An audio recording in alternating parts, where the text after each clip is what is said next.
গ্রীষ্মকাল, তার উপরে আবার টিনের চাল,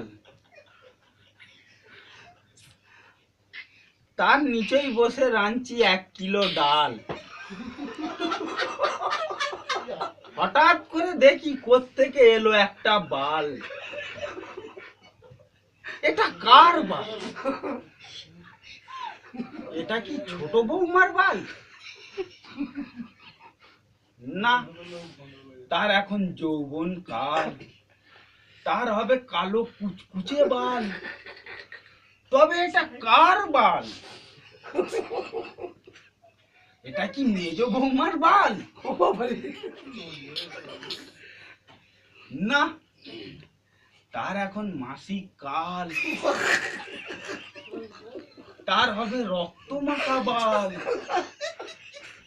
তাহলে এটা কার বাল?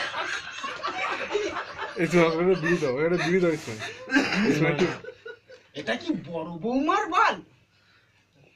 না, তার এখন বয়সকাল, তার হবে সাদা ধপধপে বাল। তাহলে এটা কার বাল? এটা কি সেজ বৌমার বাল? তার এখন যৌবন কাল, তার হবে কালো কুচকুচে বাল। তবে দে মারা ফেলে 1 কিলো ডাল।